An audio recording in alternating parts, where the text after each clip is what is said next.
Ауылдағы достарды айтам да, қай кезде барсаң да 24-те жеті есігі ашық. Қандай кең пейіл жігіттер, ақ көңіл сондай.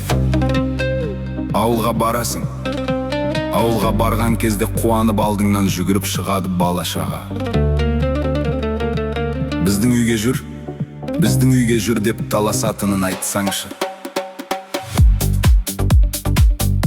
Үйлеріңе барасың, түннің бір уағында, жеңешелерше атып тұрып жүгіріп, көрпешесін салып, төсегін салып, дастархан жайып, 5 минутта зыр-зыр тамағын дайындап, түнге 2 демейді, 3 демейді, балығын қуырып, қуырдағын қуырып, алдыңа саңғы 3-4 тамақ әкеледі осы жерде. Қаланың тас көшесінде жүргенде, сол достардың бір ауыз сөзі жанға дауа.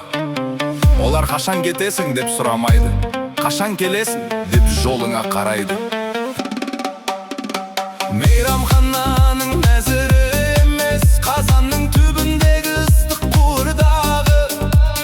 Қымбат көлігің емес, кіршіксіз көңіліңе қарайтын нағыз ерлер. Олардың жүрегіндей жүрек жоқ бізде, олардың кеңдігіндей кеңдік жоқ бізде. Қандай керемет жандар.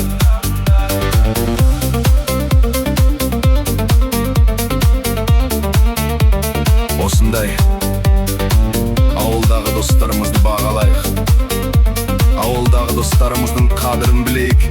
Не деген мықты жандар.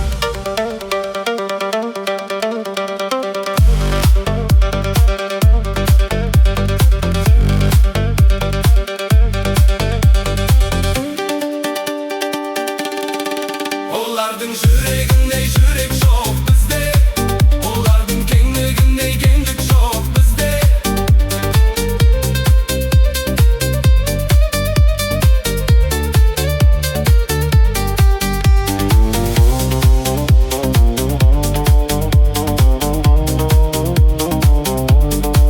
Ауылдағы достар.